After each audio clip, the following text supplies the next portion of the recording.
Assalamualaikum warahmatullahi wabarakatuh.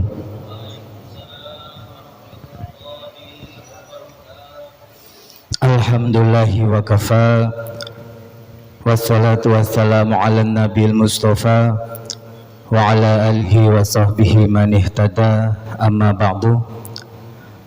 Faqala Allah ta'ala fil Qur'anil azim, a'udzu billahi minasyaitonir rajim. Ya ayyuhalladzina amanu kutiba alaikumus syiyamu kama kutiba alal ladzina min qablikum la'allakum tattaqun. Shadaqallahul azim wa sadaqa rasulun nabiyul karim wa nahnu ala dzalika minasyahidin wa syakirin walhamdulillahi rabbil alamin.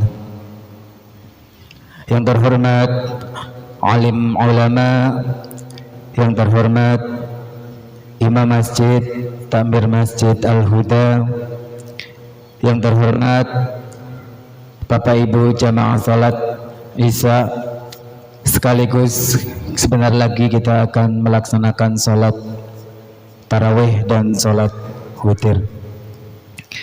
Yang pertama, marilah kita bersyukur kepada Allah Subhanahu wa taala yang mana pada malam hari ini kita masih diberi kekuatan, kesehatan, nikmat iman, nikmat Islam, sehingga kita bisa melangkahkan kaki, mengayunkan tangan, menggerakkan badan, hadir di Masjid Al-Huda yang insyaallah diberkahi Allah Subhanahu wa taala.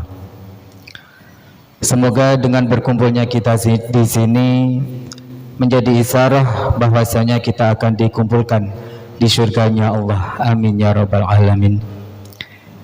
Yang kedua kali, salawat beriringkan salam marilah kita hadiahkan kepada Nabi pemimpin umat, kepada Nabi pemberi syafaat, Nabi Agung Muhammad sallallahu alaihi wasallam.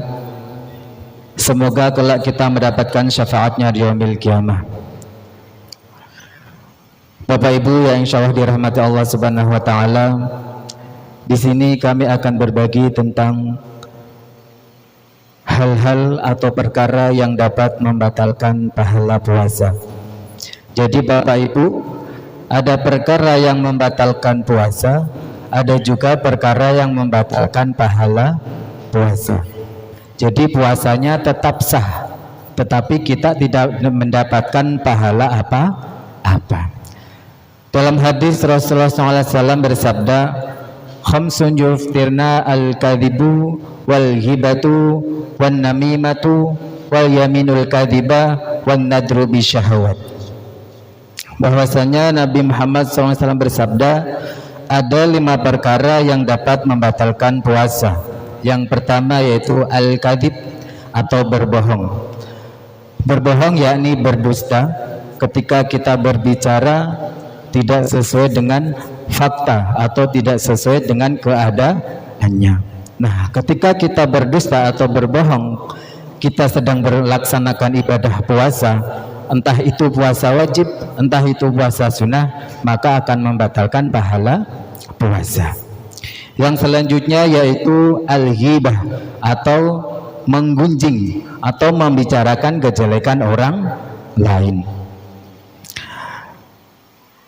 Ada suatu kisah 3 seorang perempuan menghadap kepada Rasulullah SAW lalu berkata, ya Rasulullah, sesungguhnya perut kami merasakan sakit dan mual sekali.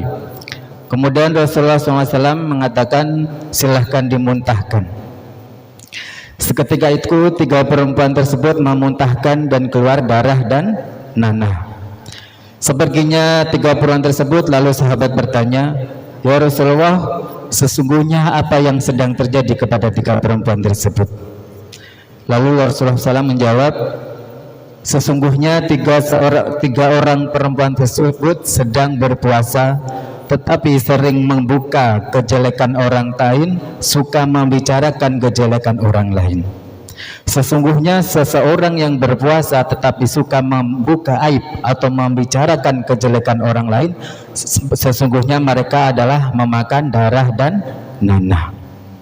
Yang selanjutnya an-namimah atau adu domba, menebar fitnah, menebar hoax, berita-berita yang tidak benar, berita-berita yang tidak valid.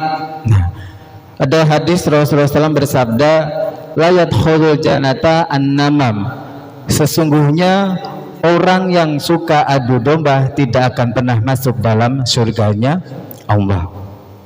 Suatu ketika Rasulullah SAW sedang berjalan, kemudian beliau melewati dua buah kuburan lalu berkata, sesungguhnya penghuni dua kuburan ini sedang disiksa, bukan karena hal atau dosa-dosa yang besar, tetapi yang pertama adalah orang yang kurang bisa menjaga dari najis air kencingnya, yang kedua adalah seseorang yang suka mengadu domba. Adu domba bukan termasuk dosa yang besar, tetapi meskipun bukan dosa yang besar, seseorang bisa disiksa karena adu domba. Yang selanjutnya yaitu al-yaminul kadhiba, sumpah palsu.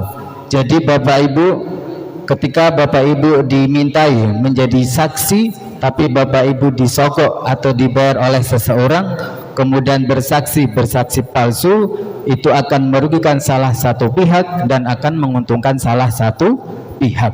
Misalnya si A bersumpah bahwasanya si B itu benar tidak melakukan kesalahan, kemudian si A mengatakan bahwasanya yang salah adalah si C. Nah, seperti itu yang namanya sumpah palsu. Dan yang namanya sumpah palsu bisa menggugurkan atau merusak pahala puasa. Yang selanjutnya yang dapat menghancurkan atau merusak pahala puasa adalah wan nadru bisyahawat, melihat lawan jenis dengan nafsu.